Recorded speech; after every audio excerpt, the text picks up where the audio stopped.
Episode 46 is the second half of a two-part discussion I had about the career of Christopher Nolan. Part 1 is available on episode 45. I was joined by V, the editor, and he's also an IMAX film preserver from the West Coast.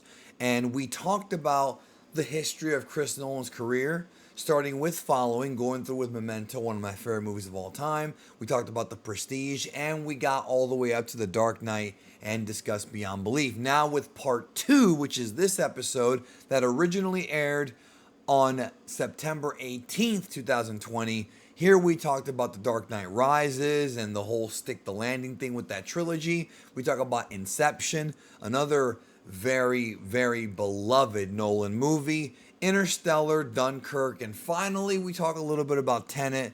And so I'm excited to present this for you guys who haven't heard this show yet. If you're a fan of movies and Chris Nolan's career, I know at least most of you guys like The Dark Knight, right? Everyone's seen that movie, and Inception's probably his second most popular. So we do discuss those on here, at least Interstellar. Dark Knight was episode 1. So let's go ahead and get to episode 46 of the Geekdom101 podcast right now.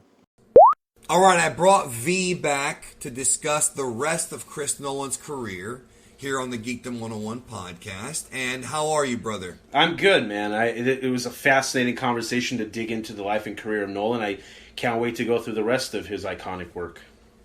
Well, it's mostly his career, because we don't know anything about his personal life except for a few small things here and there. He keeps it very private, which is good. But yes, last week we talked about everything from Following all the way to The Dark Knight. This time we're going to discuss the tail end of his career so far. I mean, he's not done. We still got more to go. We're going to start with Inception. But before we do, V, man, go ahead and plug all your stuff. Where can the people find you? You can find me on Twitter and Instagram at I'm a Film Editor and the Filmmaking and Fandom Station on YouTube. All right, that's it. So anyways, let's talk about Inception. So Inception came out after The Dark Knight. Nolan was red hot, made a lot of money. I'll be honest with you. This movie was wanked to death when it came out. Right. People were talking about how this was the best movie of the 20th century, 21st century, I mean. They were saying that it was Nolan's best film. It's mind-blowing, this and that. I did not see it in theaters. I did buy the Blu-ray based on everybody talking about it. Right. I liked it. I did think it was a bit overrated, though. I thought he was going for... and now I haven't seen it in a while, so maybe I'll change my mind about that, but I thought he was going for a very... story-wise, he was trying to purposely screw with you, which is fine, and it got too cute by the end. However, that's my opinion. However, with that being said, the movie is unbelievably a visual spectacle. Doctor Strange jacked this freaking movie as far as what they did with like the bending of the buildings and the dream world. And again, the movie really does delve into actual real science. You know, DiCaprio, who is an unbelievable talent. I think Leonardo DiCaprio is a phenomenal performer. What more can be said? It is a great, great movie. And I love Mark Kermode's statement about this film. Right. He said, and I quote, "Inception is proof that people are not stupid, that cinema is not trash, and that it is possible for blockbusters and art to be the same thing." Which is funny considering that all of Nolan's movies are like that, including The Dark Knight, so why are you saying that about this movie when all his other ones are like that? And there's tons of movies like that. Right. But what do you think? What do you think about Academy Award nominated for Best Picture, Inception? Where do you rank that one? Is that your favorite? It's not my favorite. And we discussed, like, Dark Knight was my favorite Chris Nolan movie. A little bias in there, but obviously for the right reasons. Inception, for me, is definitely on my top 5. And to me, like when I first saw it when it came out, I definitely appreciated the ambitiousness of it. It's definitely something we have never seen before. It's totally original. I mean, we've seen movies about dreams, but we've never seen a movie about dream state like this. And you're right, like, movies have copied the whole building bending, idea since, Inception. And the thing is, another idea that Nolan came up with, you know what I mean? Exactly. He's the first one to do it. And the thing about Inception is, I love the cast. I love the Hans Zimmer score, especially the theme for time. I love everything aesthetically in the world building about it. But the thing is like I didn't hate the movie walking out. I just didn't like it. And over time, I liked it, but I didn't appreciate it at the time.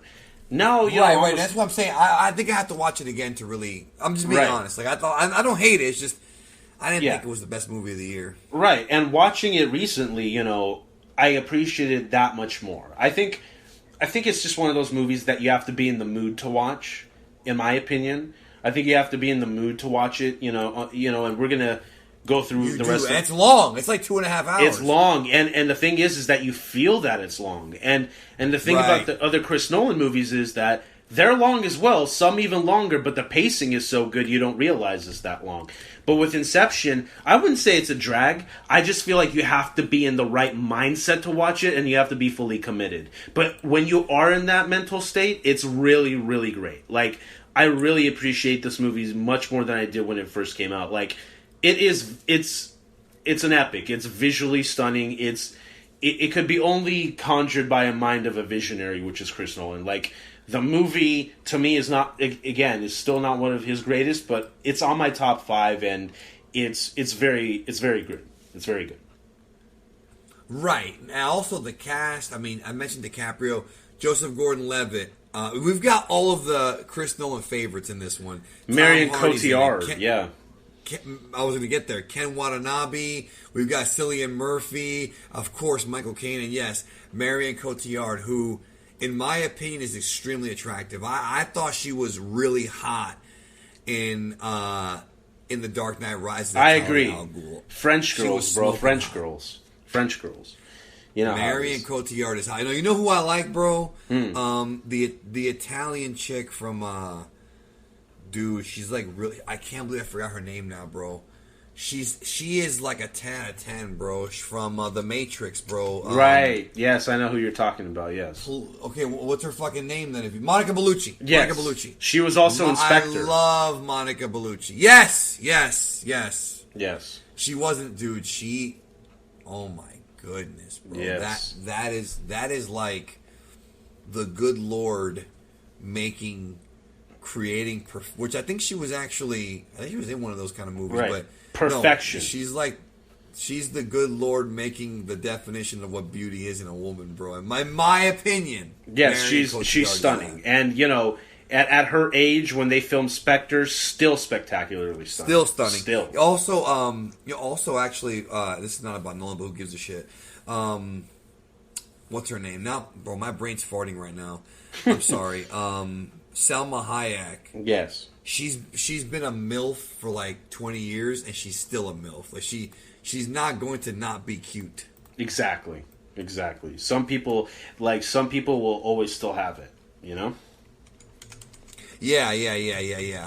Okay, so moving on from Inception, now we have The Dark Knight Rises. Now, The Dark Knight Rises was so incredibly hyped up, and there's so much I love about this movie. So Jonathan Nolan, came up with, okay, who's going to be the villain? We didn't know. We heard rumors of the Riddler, all that.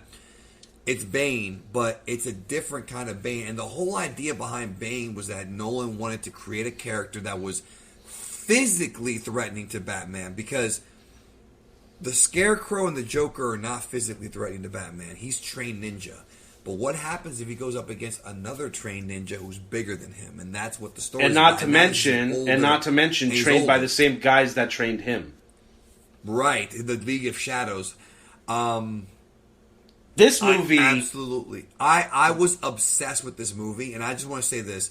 When I saw this movie opening night, that was one of the absolute best. And I know there was the shootings and all that, which is fucked up, but when I saw it, it was one of the absolute most incredible opening night experiences ever. Like the crowd, the first scene when Batman appears from under the overpass, and the music kicks in, dun, dun, dun. Everybody in the crowd starts applauding, bro. Like, it was, right. And I'm over here on the edge of my, bro. I got goosebumps right now. The Dark Knight Rises is incredible. It's incredible, and it's so underrated. And I agree. I have to concur with what you said. 100% ditto. It's one of my most amazing opening night experiences of all time, in IMAX 70mm at the theater that I was talking about. And and this was really the movie that I really followed the production on heavily, man. Like, The Dark Knight Rises was probably one of the most followed productions on the internet of all time, because everybody was in, like, you had to live under a rock not to hear about some of this stuff. So when The Dark Knight Rises got announced, it was like, first of all, the hype really began when we got that teaser trailer. I honestly didn't like the title, The Dark Knight Rises, because the last one's called The Dark Knight, but now I kind of understand why. Like, yes. But then they try to do the same shit with The Rise of Skywalker. Fuck you. Anyways, keep going. Yeah, the trailer was awesome. Yeah, the trailer was amazing. Where Bane goes, Mr. Wayne. It was like, oh, Mr. Wayne. Shit. Yeah. Oh man. And God, that is and the fact that, you know, we talk about how amazing the Joker theme is. Let's talk about how amazing Hans Zimmer's Bane theme is, bro. That chant stimulated me. Like, I work out, like, I stay fit. The chant that you hear throughout the whole movie, bro. Yeah, the thing is like, I work out, I stay fit, bro. Like, when I heard that chant and that soundtrack, that made me want to go out and run every morning, bro. Like, that stuff was, that Bane is macho stimulating, that score, bro. It really is. Like, and the fact that Zimmer actually went online and asked the public to send chants to him, and he incorporated fans' voices in that chant, bro. That was cool. Yeah, that. Oh, dude, there's so many things I love about this film. So I just want to say this. Yeah. One of the things that pissed me off about this movie, and it actually did piss me off, not the movie, but the reception to it, is this is the end of the trilogy. Is it better than The Dark Knight? Does it have the same themes? No. But I put it slightly below The Dark Knight. It's actually, like, I like The Dark Knight, but this movie to me is slightly below it, and I think too many people shit on it because they compare it to The Dark Knight, and that's not fair at all. And here's why. Because, and this actually pissed me off, like, legit. I got really sick of people comparing Tom Hardy's Bane to Heath Ledger's Joker. These are two completely different characters, different goals, different ambitions, different relationships to Bruce. They're going to be played differently. Way differently. Tom Hardy, I think, was incredible as Bane. Like, you have to understand, I was so obsessed with this film that I was quoting Bane on my Facebook, on my personal Facebook, dude, years ago when this Bane, dude. Yeah, Bane was my Facebook profile for a long time, bro. I know how it feels. Just everything, bro. Theatricality and deception. Powerful agents to the uninitiated. And the way he talked. But we are initiated. Aren't we, bros? Members of the League of Shadows. Oh, man. That fight, bro. That first IMAX fight in the sewer, bro. Amazing. It's amazing. I am the League of Shadows. And I'm here to fulfill Ra's al Ghul's destiny. Oh, bro, man. It was fucking... And then when he's like, your armory, power gratefully accepted. Then I will break you. Yeah. Yeah, then I will break you. But bro, like the hype. Bro, and then... Yeah, go ahead. Go ahead. No, I'm a fanboy out for a minute, bro. Fuck it. The speech he gives, I gave that same speech when I started on YouTube when I was a nobody. I was at 0 fucking subs, and I wanted to become the king of Dragon Ball, which some people say that I am, which I don't know if I am, but some say that I am now. And yeah. I was like, we're going to take the people at the top, we're going to rip them from there, like that whole speech. Every Bane quote in this film. We take Gotham from the corrupt. From the corrupt, yeah. No, but dude, the Bane fucking speech he gives Bruce in the cell or whatever, the prison, yeah. Like, dude, when he goes in that whole story, like, first of all, when he says peace has cost you strength, victory has defeated you, dude, it was so fucking like, oh. And then when he's, when he gives him that whole speech about, like, when waiting Gotham for their is moment. ashes, then you have my permission to die. My permission to die. Oh my god, bro. And it pays off, and it pays off in the end when Batman finally gets the drop on him, and then he says, he's like, "Tell me where the trigger is, then you have my permission to die." Bro, the theater erupted at that shit. The theater erupted. Bro, the second fight with them, dude, in some ways, I'm not even gonna bullshit you. In some ways, I might like this one more than Dark Knight. When the second fight happened, it was literally, because they jacked the Rocky 3 fucking thing. Oh, yeah. With Clubber Lang beat, yeah. And so he's sitting there, and they're fighting the second time, and then Batman slices his fucking steroid gimmick, and he starts losing air, and then he's like, boom, boom, boom, and fucking, he's dodging it. I'm picturing it in my head. Batman's dodging it, he kicks him into the fucking thing. No, it fucking punches the columns, bro. Like, by the way, he breaks them too. Yeah. And the fact that, like, dude, I don't know about you, but I knew, I was like, I don't trust that French girl. I don't trust her. Here's the funny story about that, and because she was Talia al Ghul, bro. Of course, and that didn't that no, she leaked it out on accident, right? Didn't she? No. This is the way I knew, dude, bro. That leaked. I know that leaked. I know it did, and that's how I knew, because when I was following this production heavily, looking at all the set photos and stuff.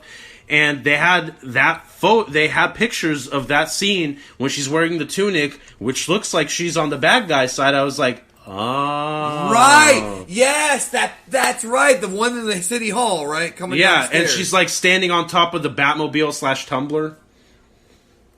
Right, yes, dude. Yep. I remember that image vividly, bro. Let me geek out with you for a second. We'll both know I have to kill you now. You'll just have to imagine the fire. Bro, and when that shotgun goes off, I was like, I knew that they weren't going to kill Batman, but it still made me jump.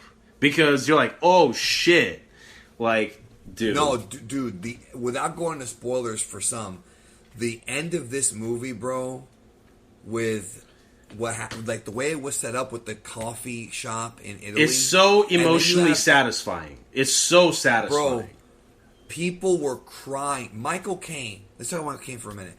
Michael Caine's Alfred, when he gives up on Batman and leaves, that's heartbreaking. But at the end, when he's fucking crying and he's like, I promised your parents I would take care of you, and I didn't.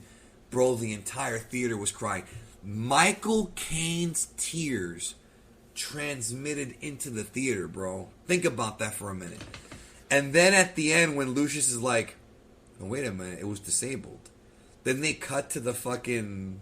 And then the score starts rising up a little bit.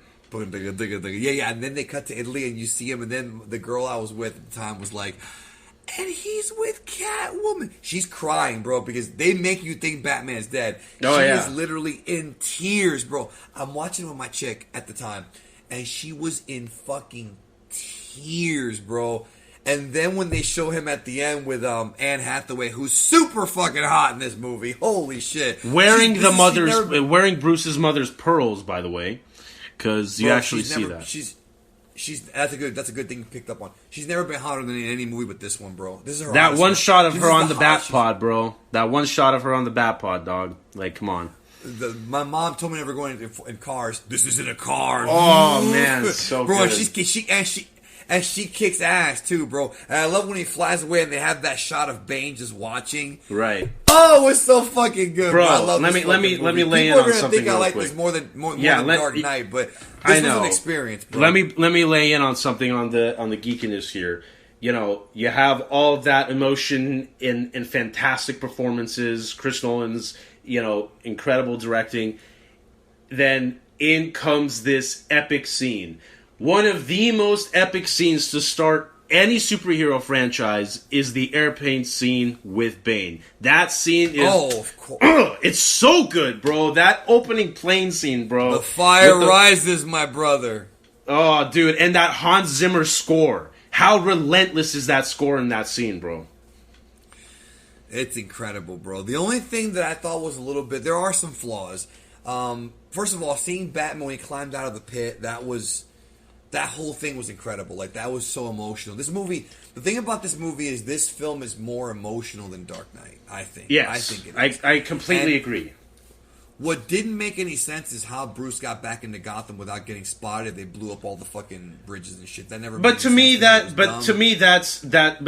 always was like, okay, if we're gonna go with that old saying, because he's Batman, that's why. Like, I know, but I don't like that, bro. It's very un-Nolan-ish from the beginning. Right? Same yeah. thing with, well, I mean, the movie did take a lot of liberties. I mean, this movie, one of the reasons, not in my opinion, but one of the reasons it gets panned a lot is because people are like, "Oh, this is Nolan's most unrealistic movie in a lot of ways," and I get that argument. I do. It's very. I disagree, though. I think I do disagree. Yeah. But I agree with why they might think that. I do get why they think that, because there's a lot of leaps of faith that you have to take in the movie sometimes. Not a lot, but towards at least the third act, there are leaps of faith that you have to take. But I'm telling you, dude, like, Dark Knight Rises is honestly one of the best theatrical experiences, IMAX experiences I've ever had, opening night experiences. It's epic. And it's not, to me at least, it's not only a satisfying ending, it's the ending of that trilogy. Because not only does he carry on the themes from Dark Knight, he ties it all the way back to Begins. It's a self-contained trilogy. He had a beginning, middle, and end. And that's what I said before in our Batman Begins segment, where it's like, if you care about Bruce Wayne, whether he has the outfit on or not, they would have won. And when he climbs out of that pit, bro, he's not even wearing the outfit, and I still sense Batman. That's how powerful that was. Yeah, I mean, they didn't even explain how, like, where was the pit? I always thought the pit was like in Saudi Arabia. That you can actually, well, the pit itself isn't real, but you can actually visit where the pit location was. That's actually in India.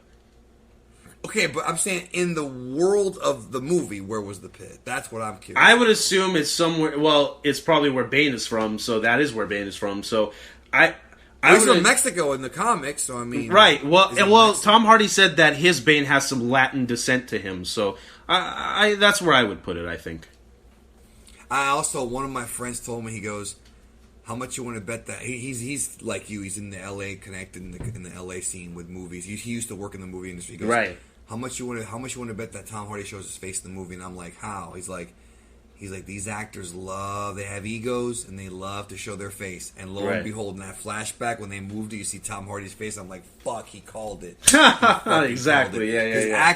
Actors have egos, bro. Like, how many times in the MCU, and it is annoying, do you see, like, Iron Man or Spider-Man, like, remove their face mask to talk? You don't have to do that to talk.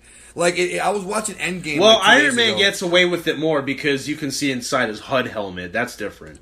Well, yeah, but that's not my... I mean, that's true, but that's not my point. Like, in Endgame, during the final scene, where they have all the women team up or whatever, and the big finale, like, Rescue, which is Pepper, her mask, or her face thing peels back for no reason. Or not even that. When Tony tells... And then it goes right back on. And not even that. Even in the scene when Tony tells Strange...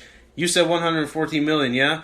Tell me this works. He didn't have to take the helmet off. He could have just talked to him that way. Same thing when he snapped, bro. He didn't have to take the helmet off. Well, okay. But that's what I'm saying. These actors, the egos, bro. There's egos there. Not saying it's a bad thing, but, you know. It's there, exactly. You know? Dark Knight Rises, bro. Dark Knight Rises, to me... This is how I felt. Great ending to the trilogy. Great ending to the trilogy. We're never going to find out if John Drake or whatever is going to be Batman, but whatever. Yeah, and my thing about Dark Knight Rises, which, you know, I still believe, I don't think Nolan wanted to make the film until he knew that he had a story. He's always said that. Right. I never felt like Nolan wanted to make this film. I feel like once he got the story... He was fascinated and he went in and he did all that. But it's a perfect sequel to Dark Knight because it plays off of where we left off, which is the Harvey Dent Act, and it was all fake. And then Commissioner Gordon is, you know, he was great in this film too, bro. Like, he was just, you know, talking about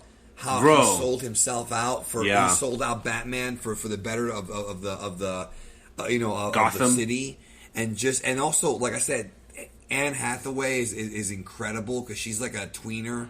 She's not really a good guy or a bad guy, but she really is a good person. Like, man, I love this fucking movie, bro. And so also, good. I said John Drake. I meant to say John Blake. I did not like when they revealed his quote real name, bro. That was annoying. Well, yeah, it was annoying. But if you look at the way the movie works, in Nolan-esque ways, he sort of was the Batman to Robin in a way. In Nolan's way, it was an homage. I get it, but yeah, and the fact that he was always two steps behind Batman, he was doing the side missions, he was helping him. So yes, in a weird way, yes, it feels forced when they say it, but yeah, his actions were sort of Robin-esque if you want to look at it that way. Yeah, he was. Yeah, what about our boy Ben Mendelsohn, bro? Director Krennic. With fucking director Krennic and Bane, bro, does that give you power over me? Dude, that gives me chills. I sat there. Let me tell you something, bro. I sat there opening night in IMAX. I sat there going like, this motherfucker's done. You don't go up to this dude yelling at him, bro. You're done. Dude, bro, unlike the Joker, Bane won. Yeah, I know. Even though it only lasted like 2 days or whatever, however long it was, Bane had the entire country, not just Gotham, the entire country by the nuts, bro. This was definitely a much bigger movie than Dark Knight. This is the first time in a Batman movie when you hear somebody say "contact the president." You know, it's like it became more of a it became more of a domestic. It's the whole country was in danger of this guy, bro. The League of Shadows had won, bro. Yeah. Oh, the only thing that was there was also some dumb stuff too, like the cops being trapped in the cops being trapped underground. Oh, but what a great sequence at that football stadium, bro! So good. Oh yeah, and I remember the behind the scenes of that too. Like they actually dug holes and everything, bro. Like and they had the real Pittsburgh Steelers, bro. This is an instrument of your liberation. Oh man, like it's so good, so good. Yeah. Dark Knight Rises, bro. Dark Knight Rises. Die with your city. Yeah, Dark Knight Rises. Dark Knight Rises should be appreciated more, in my opinion. Way underrated. I agree. Yeah, I agree with you. And it was a perfect ending to the story because it wasn't. It's one whole story. Begins Dark Knight and Rises. Yes, yeah. It really feels like more of a sequel to the first one, like kind of like Rise of Skywalker and Force Awakens, but it plays off what happens in the second one. So it really is, one great story. He wrapped up this trilogy as best as possible, and the ending is incredibly satisfying. Oh, it's one of the most satisfying endings. I didn't want them to do the traditional, Batman's gonna sacrifice. It wasn't that at all. But when he's fucking in the bat and he's got the bomb and the music is playing, he's maneuvering around the city, bro. My heart was pounding. Oh, bro. Man, that's very few. There are very few movies that actually move me emotionally, and that movie did. Like everything, every scene, like that movie did. So in some ways, I have a stronger connection to it than I do The Dark Knight. Even though The Dark Knight is technically a better film, I still connect with this one more. I concur, bro, because movies get me emotionally, but never physically emotionally. When they have that shot of Batman, I still remember this vividly at the premiere in IMAX, bro. Like when they have that shot of Batman in the bat, and he has that look of contempt on his face, going like, "All right, this makes sense. I devoted my entire life to saving the city, and if this is the way to do it, then fuck it." My eyes got glassy, bro, because that was my Batman. That was my boy. You know what I mean? Like I was invested in those movies so much, where I was like, bro, like. Chris Nolan, we knew that it probably wasn't going to happen, but he's like, Chris Nolan's about to sacrifice Batman, and there's nothing we can do about it. There's literally nothing we can do about it. And it's so emotionally pulling because, that's what he devoted his entire life as Batman, bro, and it paid off. And he did it.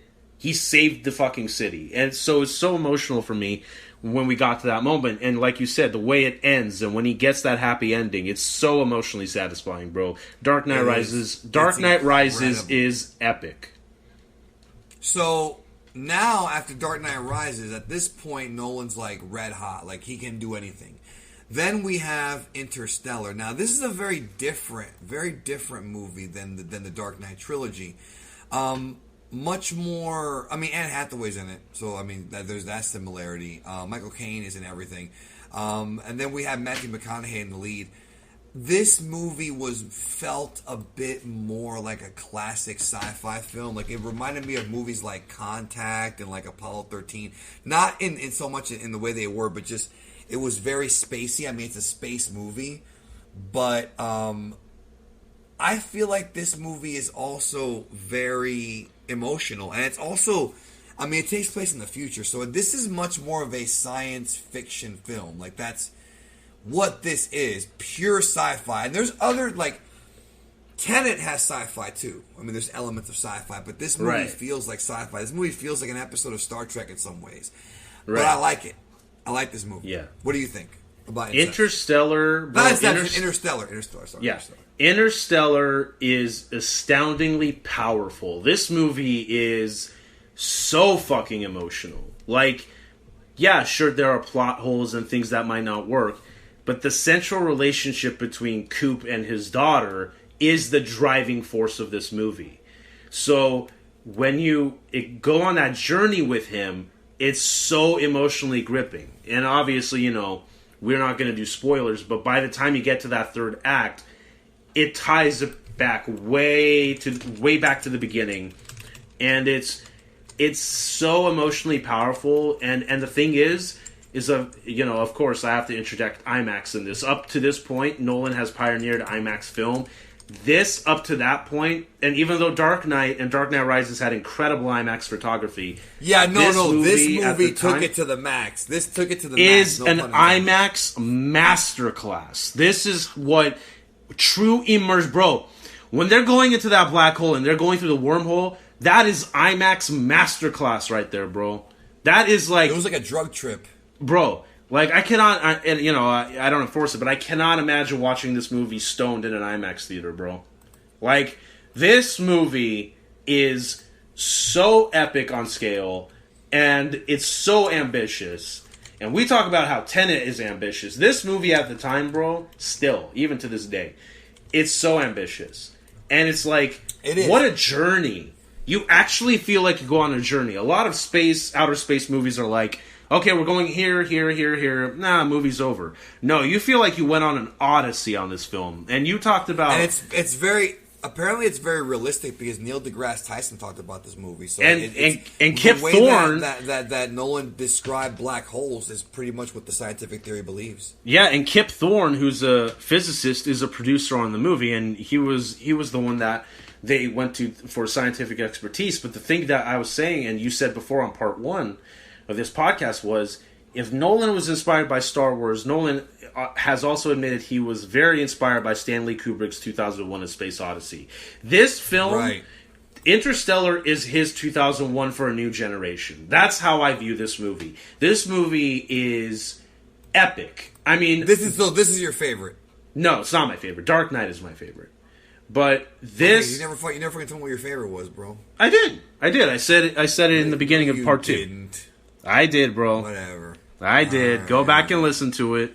So is this your second favorite then? This is on my top 5 for sure. And fair enough. Yes, Interstellar. And honestly, I can't believe we went this long and not even mention it, bro. I have certain sequences and prints from Dark Knight Trilogy and Interstellar. It's just to look at those frames. It's not the whole movie, but I have select sequences uncut on IMAX film that I've obtained and rescued from destruction. The image, and you've said this before, bro, the imagery in this movie is beautiful, bro. It's incredible. It's jaw-dropping. What do you think about it? So real quick side note, do you have any... I think you mentioned you do, but what like full IMAX films do you own? Because you have like entire reels. Like, which movies? Not Nolan. I mean, just overall in your collection. Which IMAX movies do you have like the entirety of? I don't have an entirety of IMAX right now. I have some that are very close. I have the entirety of J.J. Abrams' Star Trek 2009 on 35 millimeter. That is uncut. Didn't you tell me that you have the entire sequence? IMAX sequence from The Force Awakens, but just that sequence, not the entire film? Yes. It confirmed, yes. Okay. Yes, and the entire fight scene, actually 2 sequences. I have the entire Dark Knight Rises second fight scene uncut. On IMAX? Yes, on IMAX. Okay. It's so crazy. You just have the films, so you have like the actual films. Where do you preserve them at? Like, where do you store them? So, they're in their original canisters, and right now they are being maintained. Every few months, I take them out and examine them. Right now, they're in their celluloid canisters in my closet. I have made a special section for them. So they are nice and protected. Because apparently, bro, these theaters want to just dump them and not take care of them. Right. So you don't have any full IMAX. Like, for example, Not you yet. don't have the entire Dark Knight Rises movie. No, I do not. Or, no, I'm sorry. The 70 millimeter or 35 or whatever. You don't have any full movies? No, I said that I have the full J.J. Abrams 2009 Star Trek on 35 millimeter. Right. But I mean, is that all you have, or do you have? Yeah, that's the only thing I have in full right now. Yes. Okay, I was wondering. I thought that maybe you had like entire film reels. I mean, they're not cheap. They're not, So, bro, I mean, and that's my thing. Like, that's what people say. It's like, I don't care what capacity they come in. Every reel, every roll is precious art to me, and it's meant to be kept safe, bro. That's how I look at it. That's how I incredibly look at it. And, you know, from doing it, I thought IMAX and Kodak were going to come after my ass and say, like, no, you can't do this. But, you know, they've been very supportive on it. Kodak has retweeted stuff of mine where I was like, not in a million years would I have ever thought that the company that prints these would actually support that, but they've been vocally and publicly very supportive of it, man. I'm just doing with Nolan what I think appreciate theaters doing that really don't do. You know what I mean? So Nolan himself did a lot of film preservation stuff. That's right. But like I mean, when he sends his prints to the theaters don't really take care of them. That's my point. Right. So, right. So I'm just glad to, you know, and editing is my main thing. Preserving film is on the side project, but I love doing that too. It's a big passion for me, man. Like if Picasso is some you know, art fanatics, you know, masterpiece, then IMAX film photography is my Picasso. You know what I mean? That's what I mean. So it's that important to me, and I, you know, whatever capacity they come in, it's important. And, you know, to make clear, I understand. And to make it clear for the audience listening, I would never interfere with the studio. If the studio says they need it back, that's priority. I'm talking about prints that have been staying there for decades, bro. Like and basically, like, in some ways, the theaters might just toss them. Exactly. I mean, I have a small roll. It's not even a reel. I have a small roll of Treasure Planet on IMAX, bro. That's crazy. Yeah, it's crazy to me. And that stuff has been up there for, like, what, decades, and nobody did anything about it? That's sad, bro. Well, a decade. That's my point. But they've had prints. It ain't that old, bro. Yeah, exactly. But my point is that they do have prints that are that, like, they have prints that are decades old. And that's crazy. And, you know, I feel like it's my responsibility to do something about it because nobody else would.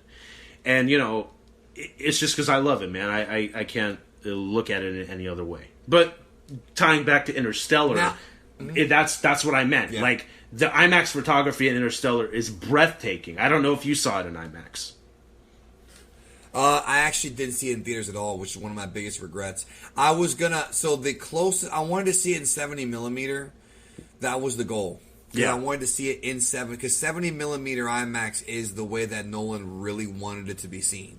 It's the truest form of IMAX of all time. That's the original IMAX. But the problem is the closest theater to where I live. See, you're in LA. You have access to this shit. We don't.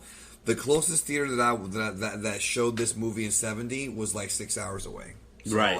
I didn't think it was. But I would have thought that the museum would have showed it. That's interesting to me. The museum did not have it. That's kind of crazy. Yeah, they didn't have it. Not the 70 millimeter version. Yeah, I wanted the 70, bro.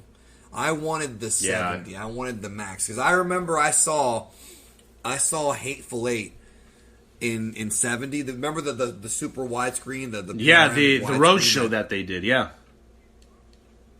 The road show, yeah, I still have my I have my booklet for it. With exactly. That was a tremendous theatrical experience. That movie. Oh, so good. And I had to drive. Like 20 minutes to see it, but I like to see movies like that. Like I like to. I kept hearing stories. So, two of my friends told me some stories about how the guy who worked at the movie theater didn't know how to change reels or like the motherfucker fucked up how to set up a reel. Right. Like, he didn't know how to do it. He fucked up and. They were telling me these fucking punk ass teenagers know how to fucking set up a reel for a movie. That's my point, bro. And it was funny to me. Yeah, and that's my point. Is what is why I feel a responsibility to obtain anything I can that's not in the way of the studio's interest, because the theater, it's sad, the theater won't train these new employees to learn how to do this stuff. Well, they don't have to anymore, bro, because now everything's all digital on a USB stick. Right, and I get that argument, but when Nolan has a movie that's coming out, and you have the projector to do it, why the fuck are you not training these people? I mean, that's why people go. That's why people go to Nolan's movies, bro. And it's crazy. I mean, we're going to get to Tenet, but Tenet only had 13 prints that were made. Now, granted that, yeah, the pandemic happened and it's hard to do it, bro, but even Dunkirk had a limited amount of prints, bro. It's just sad seeing where it's going, bro. It really is. Do you have any Dunkirk reels? I don't have Dunkirk reels, but I have strips from Dunkirk, yes. We're going to talk about that in a minute, but before we do, I wanted to ask you about Quay. I never saw it, bro. I never saw a documentary. Did you see it? Do you have any thoughts on it? It was a Christopher Nolan documentary, but I never saw it. I never saw it, but I heard good things about it. Yeah, it's a short, too. Yeah, but I never see it. Okay, so one more thing before we get to Dunkirk. So Nolan produced Man of Steel. Right. And Man of Steel, originally, from what I understand, was supposed to take place in the same universe as The Dark Knight. So it's basically, Man of Steel was supposed to be sort of the Superman version of The Dark Knight, which is why Nolan was the producer. And from what I remember, I believe I read that Nolan and Zack Snyder had differences on how to end the film as far as Superman, what he did to Zod at the end. But my question to you is, do you think Nolan should have directed Man of Steel? No, I don't. And the whole thing about... Yes. Well, here's my thing about it, right? My whole thing is that I don't think he would have done it anyway. And second, that was just a rumor that it was going to be a part of the universe. I never believed that it was going to be a part of the universe. They just copied it. They were trying to copy a formula that worked. Well, it's because Nolan was involved, so the idea would have been that Nolan was passing off like his universe to I never saw it that way. I never saw it that way. And I had even heard that, dude. I even heard that Batman v Superman was supposed to be Bale's Batman before the Affleck film. Yeah, I never believed that. I only believed that Nolan got involved because the studio wanted some of... If they were going to continue that gritty kind of realistic approach to their heroes, then they would have the guy to come in and consult. But Nolan only really came up with partially of the story. People don't realize how little he was really involved in that project, because he was shooting his own stuff while that movie was in production. And in fact, it's crazy to think about, is that, you know, it feels like a Nolan movie, but it also feels like a Zack Snyder movie. But at the same time, the greatest thing they could have done is a hand down. I know it's not really a Nolan movie, but the great thing that Nolan handed down to Snyder was Hans Zimmer, because that Man of Steel score is fire, bro. Right. For sure. I mean, that's what I'm saying, is that it feels like it's in the same universe. Like, it feels like that. Right. Aesthetically and tonally, it feels that way, yeah. It feels like that movie took place while Bruce Wayne was in Italy fucking the Catwoman. Like, that's how it feels, dude. Like, exactly. You know what I mean? Yeah, I do.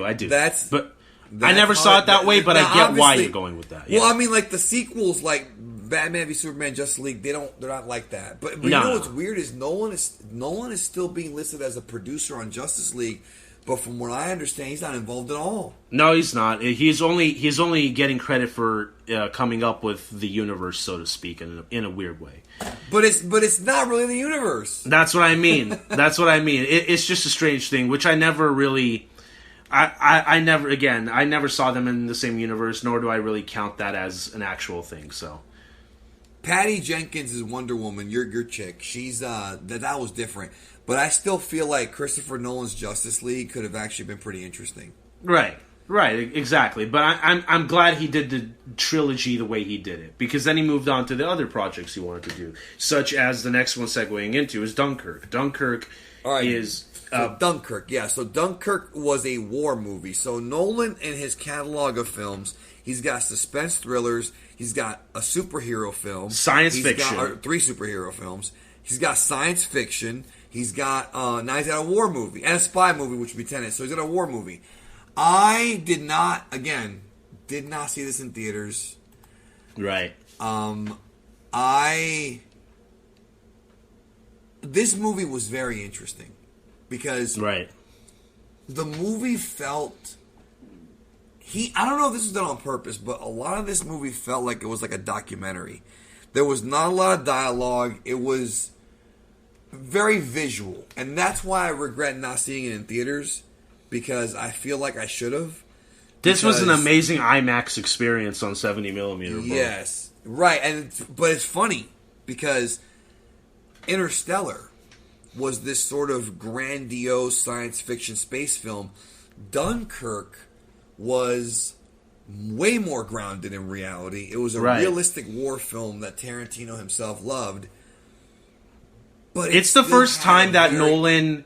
It was the first movie that Nolan, sure, he used fictionalized characters, but it was the first time Nolan pretty much made a spot on recreation of a real-life event that didn't need to have a twist that he's famous for. It didn't have that Nolan-esque storytelling, per se, unless you're going to count the non-linear, which is very Nolan, but the aspect of the storytelling is the most removed from Nolan, because he's telling ball accounts of what happened at the Siege of Dunkirk using fictional characters. But we didn't get that revelation and twist at the end that we expect from his movies. He made a very, by the numbers movie, but putting his own stamp on it. And the reason why I feel like people feel like this is his weakest film is because it feels like, to me, this is a movie he wanted to make, and I don't bag on this movie for a number of reasons. One, it's epic in scale. He doesn't lose his integrity. He made the movie he wanted to make. Second, he's had such a career boost and such clout at this point. I was like, give this one to him. Make what he wants. He's earned it at this point. You know what I mean? He's earned it. He can do what he wants. And if he wants to do this for a picture, let him do it. Let him do it. And you know what? Dunkirk still had a lot of hype behind it, bro. It really did. No, I mean, it's still a celebrated movie. And the fact that he shot it with, like, little perspectives, like, the whole movie feels different. It feels very different. It's like the opposite of Tenet, bro. It's all about music and sound and visual. Like, this was tailor-made for IMAX. And I'm still kicking myself in the ass that I didn't see it in IMAX. I know it was... Or Dolby. Yeah. I prefer Dolby, because Dolby still has the IMAX. I don't know about you, but in my Dolby theater, it's still an IMAX screen, but it's the better audio. Like, yeah, but you're not. But you're still getting a cropped image. You're not going to get that full 70mm film frame. That's only in IMAX 70mm theaters, bro. Oh no, I know that, but I'm letting you know that I don't have an IMAX 70mm. Oh yeah, so you're saying you go to the next closest thing. That's what you mean. The next best thing would be Dolby, because you're getting the IMAX aspect ratio, and you're getting a bigger screen and a cleaner screen, because the screen is better quality. It's cleaner, it's fresher, and that sound is fire, by the way, and the sound is fire. Big seats. And the big seats, bro, that are very comfortable, bro. I've farted on those chairs so much, bro. So, but yeah, I regret not seeing Dunkirk in theaters, bro, because it was... Yeah. Man, that was my fault. That was totally my fault. Right, but hey, the great thing about Nolan, bro, is that they do IMAX re-releases with his movies, so you'll get a chance. You know what? Well, again, you live in L.A. You're spoiled, brother. We don't get that much here. You are spoiled. Well, we'll see, man. I mean, Florida is known for one of their real IMAX theaters, so we'll see, man. It just depends if you get lucky or not. I mean, it depends on where, because we have a few. One of my favorite things is that in Orlando we have, and this is my actual favorite way to watch a movie, there is something I like more than IMAX, and that is the beauty of what's called 4D. And I love 4D, bro. When you're watching the right kind of movie, right? When the movie theater fucking shakes, when it's rumbling, and you feel fucking air shooting at you, like I could just imagine. Have you ever seen a movie in 4D? I have, and I could only imagine what Dunkirk would be like that in 4D. Oh my God, in heaven! With the waves coming over, the bomb shells, the gunfire. They throw water at you in 4D, bro. Right? I know. I saw that Angel Has Fallen movie in 4D. Bro, in Japan, I know you don't really know much about it, but in Japan, they released the Dragon Ball movies in 4D. And, Yeah. Dragon Ball is all about visual spectacle and combat. Right. And when these motherfuckers are powering up, bro, in the movie and they're elevating their energy levels, the entire movie theater is like it's just. And I never got to see a Dragon Ball movie in 4D. It's only in Japan. It's funny that Japan really, really focuses a lot on 4D. I actually want Nolan to make a movie that is made for 4D. Because if this motherfucker has so much clout that he can elevate the level of IMAX 70mm to being a mainstream or quasi-mainstream thing, why can't this fucking guy make a movie that is made for 4D? Then we might be able to have movie theaters install more 4D screens. Right. Because I love 4D, bro. I mean, again, with 4D, it has to be an action movie or a big spectacle movie. That's what I was going to say. Can you imagine what Tenet in 4D would have been like? Oh, dude, can you imagine Endgame in 4D? Can you imagine... Dude, can you imagine Lord of the Rings, Return of the King in 4D? Yeah. Fucking Christ, bro. Or fucking, like, Return of the Jedi. Ready Player One, bro. Dude... Oh, Ready Player One was made 4D, or even fucking Revenge of the Sith in 4D. Yep.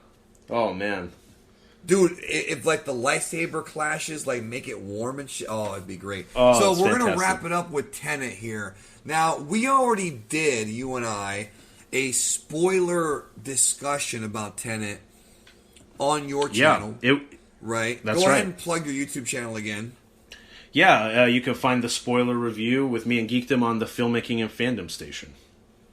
So just type in the Filmmaking and Fandom Station into the Google machine, and it'll take you right there. That's right. So we already reviewed this, so there's not much we can really say, but how do you think Tenet, like, okay, when it comes to Nolan's career, where do you think this fits into his career? Because I think that, like Interstellar, this is going to be considered another, and Dunkirk and Inception, another groundbreaking movie. This guy has broken ground. Like, James Cameron did this too.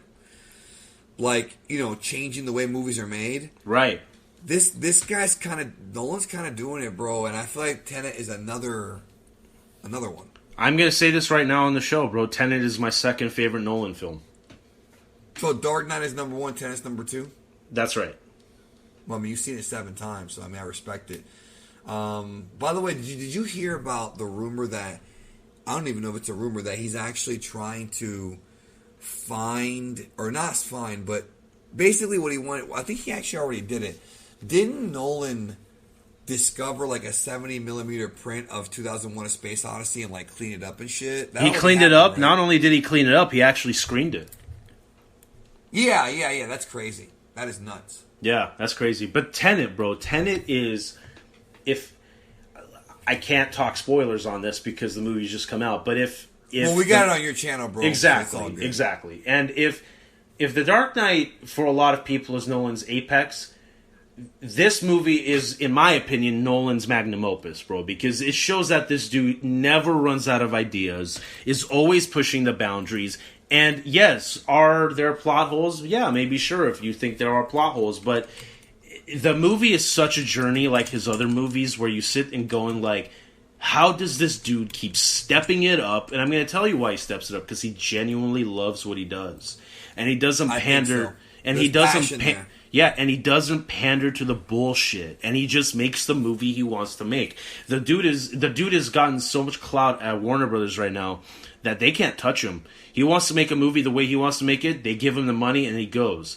The budget on Tenet, bro, is unheard of for an original non-franchise movie. Was it $200 million or something like that? Or something like that, bro. It's crazy, and only Nolan has the power and clout to get a movie funded by that much money on a movie that's not a franchise nor a sequel, just an original piece of work, and that's crazy to me. No, for sure. It's Tenet. I mean, I just wish that more people saw Tenet, because I think they will in time. I think they did. Well, Nolan did confirm that Tenet is going to have a longer theatrical run than most theatrical movies are. So if your theaters are not because of COVID, yeah, and if your theaters are not open, and when they open, yes, you will be able to go see it. Now, from what I understand, doing research, this fucking guy doesn't even carry a cell phone or even have an email address. So I'm guessing the only way to get a hold of him is through his agent or by calling like his office. He has a cell phone. We know this, and he has an email, but he does. I'm going to clarify that he has a cell phone. He has an email, but he never uses them during production. That's only before and after a project. Yeah, that was something that the Hollywood Reporter said in an interview. Right. And what they meant by that is that he will never use it during production. When he's at home, when he's doing his regular, when he's living life, yeah, he will do what he wants. But on production, he's very old school. And he actually has a no-chair policy on his set. Because if you're sitting down, in his eyes, you're not working. Right. No, it's. I mean, I wonder about that, but I mean, still. The Tarantino policy on sleeping, bro. What was that? That he will slap his cast member's face with a purple dildo and take a photo of it. That sounds like Tarantino. So, moving forward here, beyond Tenet, some people have said, like, oh, he should do a Star Wars film. I don't think that's ever happening. I don't see Nolan being able to work under Disney ever. Like, whether it's Kathy Kennedy, Bob Iger, whoever's in charge, I don't see him constricting to Disney's wants and needs. Even though I think based on his film history and his love of Star Wars, I do think that he could make a fantastic Star Wars movie. I just don't think he's ever going to do it. Like, this guy, I think Batman might be the only, quote, franchise series that he'll ever touch. I mean, who knows? Because I do want him to do a James Bond film, but I also feel like Tenet is kind of his James Bond film. So I could see him maybe doing a sequel or a prequel, in which case it would be both for Tenet. Right. And I don't have a problem with Nolan doing franchises. And, but it's not really his style, bro. It's not really his style. No. But what I mean is, like, not anybody else's franchise, but if Nolan creates a franchise of his own, like you're saying, like a Tenet prequel or sequel, I'm all in. Because it's his original idea. And he can do what he wants with it. Right. Like, I don't think I want him to do another Inception or another Memento. I mean, I love Memento, but I don't think it really needs a sequel or a prequel. And I said this in the spoilers review. His stories his stories are self-contained. Yeah. Right. And I said this in the Tenet spoiler review, that if he decides to leave Tenet where it is, he can leave it there, no questions asked. But if he decides to continue, it also does make sense. He has both doors open, and whichever one he wants to take. Right, for sure. No question about that. So, we're going to wrap it up then. What do you think the future holds for Christopher Nolan? The sky's the limit, bro. Whatever he does next, you're going to have tons of hype. Are there any rumors of what he's got planned? I haven't heard anything. No, I haven't heard anything either, man. Like, that's the thing. It's like, and when they first announce it, it's going to be so vague, bro. It's going to be so vague because when Tenet was announced, the title wasn't even announced. All that was announced is that Chris Nolan is making an espionage thriller. That's all that was announced. So, do you think maybe he could actually make a legit documentary? Yes, I do think he could. If this is the guy that I hope makes a documentary on the history of cinema, bro. Like, right. No, I was gonna say he could do one about movies. Right. And he would pour so much passion into it, bro.